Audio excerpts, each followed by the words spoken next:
Good morning again, or good afternoon, or good evening, wherever you are.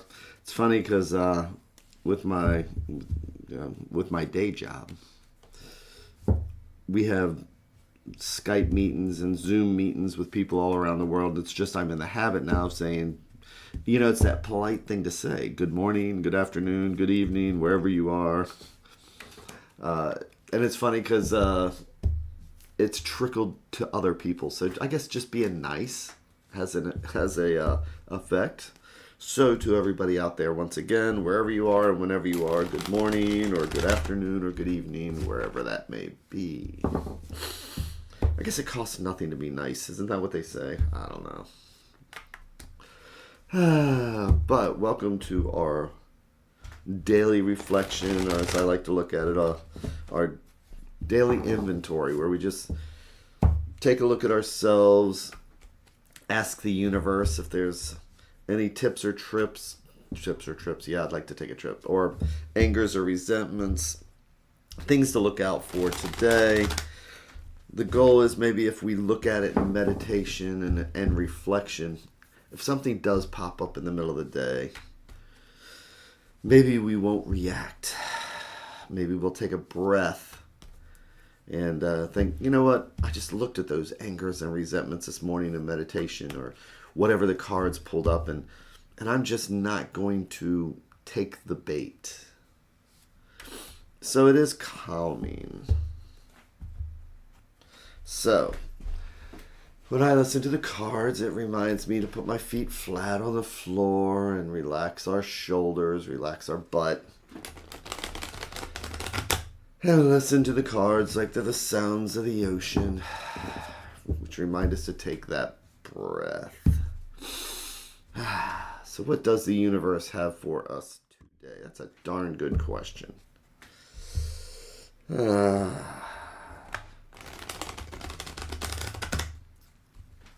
reading a book right now on Carl Jung and the archetypes.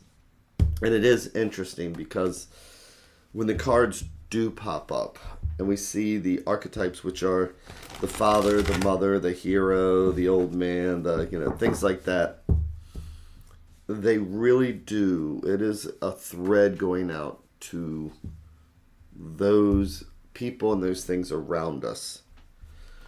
So it is a reflection, and it does trigger emotions, feelings, ideas, and thoughts. And any form of meditation is helpful. But I find that the tarot is just amazing in the way that it does connect to the universe. So I am going to make our 3 stacks because each one of these is a thread going out to the universe.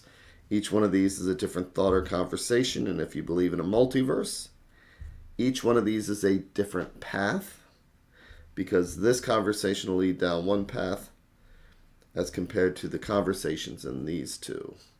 So we'll be leaving 2 of these paths behind. And today, let's go with what's right on the bottom, which I like to think of as things that are underneath us that influence us and we might not even see it. And I'm going to do our 3 and 1.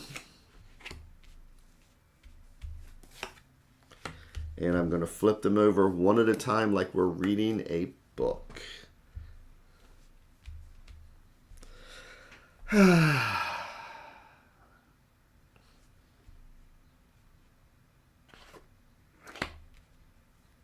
Death. So I'm actually, so in my writings, I was just thinking again about how no cards are all good or all bad.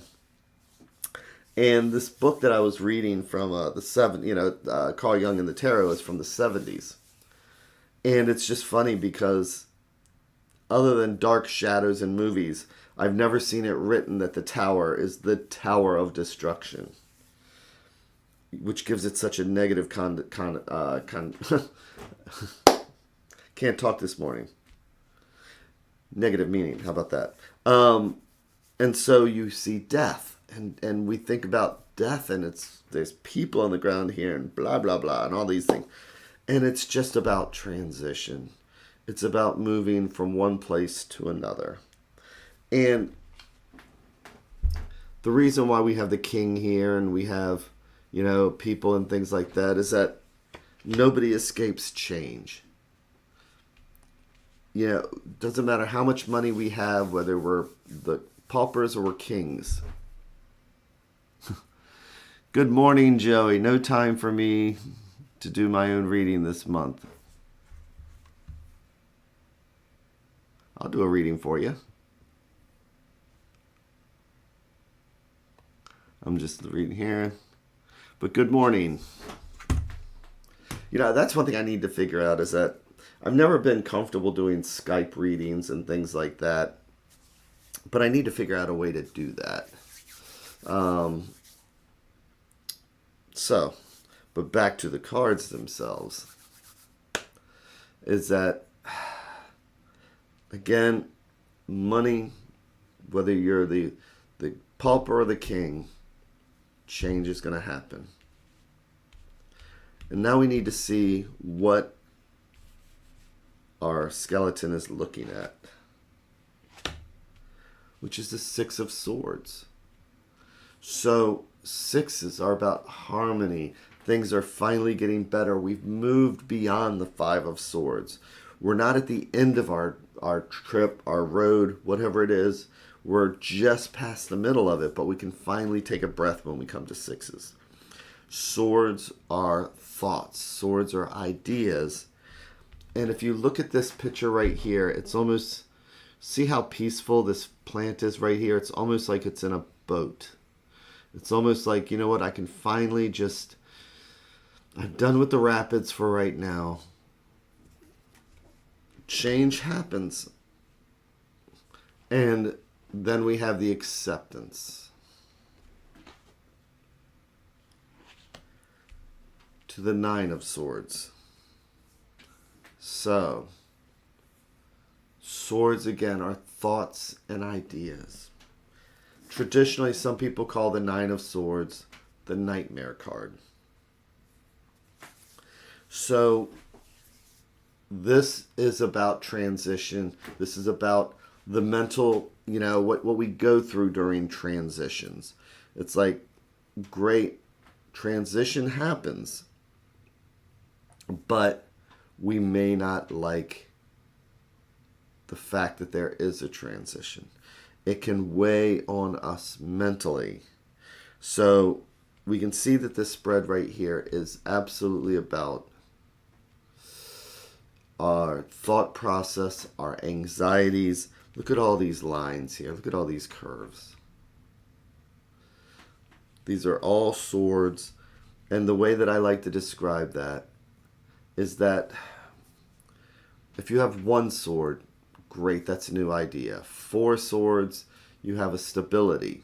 But imagine if you're carrying all that steel in your arms. You move to 5, that starts weighing you down. 7 swords can really weigh a lot. So imagine carrying all that steel when you get to 9 swords, and that's your mental load. So we see the process that it's like sometimes when transition happens, whether we're the pauper or the king, it happens. And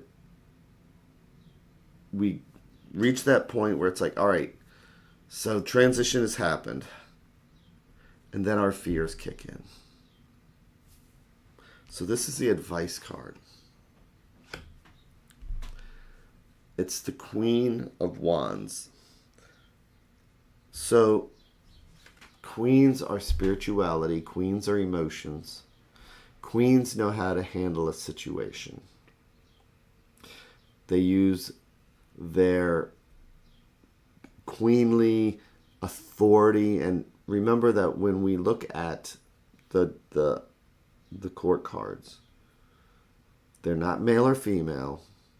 They're the energies. It's masculine energy and feminine energy. So it could be male or female as far as who this reflects. Wands are fire and energy. And so here we have the Queen of Wands. And she is about passion. Because you can imagine mixing fire with water. You can imagine, she is emotions. And she is passionate about getting things done. So when we're looking at something like this, and she's in the advice, court cards could be us, it could be somebody else, it could be a reflection of the situation. But this is that buildup that happens when we have a transition. You know that feeling when you get a new job and it's like you didn't want to do it, you were comfortable with where you were, and you sit down at your desk and it's like, all right, things are going to be great. And then by the end of the day, you're wondering, what the heck am I doing here? Or when we have any kind of transition like that, childbirth, big transition, and then it's like, oh, the joy of it until the reality hits, and then it's like, oh my God, what am I doing here? So it's that feeling we get when we have to make a transition. And then we accept the transition, and then it's the dawning reality. So what is this saying here? How would the Queen of Wands handle this? Well, again, queens are our emotions, our feelings, our spirituality. She's forward looking. She is the one that's like, if she's the mother type, she'd be saying, it's like, well, regardless of anything, pick yourself up. She's going to be tough love and say, we're going to put fire and energy in this because we got to get this done. She's going to be that emotional support. So this might be somebody that we need to go to. And again, it's not male or female. It's masculine energy. This is somebody who is a caretaker who will kick our butt. Or this could be our own inner self that says, all right, I acknowledge my anxieties and everything else, but you know what? I got this. That's what the Queen will say is, I've got this. So for today, it's looking at those things that change in our lives, small things or big things. Whether, again, it is just getting a new car breaks down, it's like, okay, transition, I'm going to buy the new car. And we find our acceptance. We climb into that Six of Swords and we get the acceptance, and then we get our first bill, the nightmare. It's just acknowledging our feelings, acknowledging, yes, I may start feeling stress behind this, but what would the Queen of Wands do? It's all about the support we give ourselves, the support that we find in others. And it's about the fire and energy that says, you know what? We've got this. We've got our own inner support, or we've got that outer support, one way or the other. We had to buy a new car, or we had to get a new job, or we had to, again, it doesn't have to be this huge thing. It's just the things that give us the anxieties. So it's about reflecting on what's causing the anxiety today. How we got to that. The transition that we had to go through. And then just asking the Queen of Wands, what do I need to do to find that peace of mind? Because she's about the spirituality and emotions. And the fire and energy that says, you know what? I'm not going to let this keep me up at night. I've got this.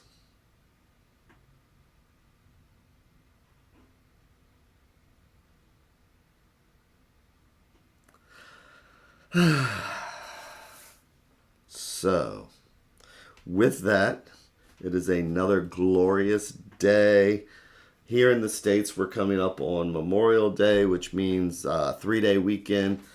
So my plan is to, how silly is this? My plan is to still get up on Monday even though I could be sleeping in, but this will be my excuse to get in on Monday. Get up, everything else. Oh, good morning, Maureen, and good morning, Jenna. Hey, yay. Jenna's watching from the beginning. So happy Memorial Day to whoever's going to be celebrating Memorial Day. I'm going to be getting up early and still doing this on Monday, so that'll be my excuse to get up. So with that, thank you all very, very much. And I will see you tomorrow, because tomorrow is Friday. And so take care and see you later.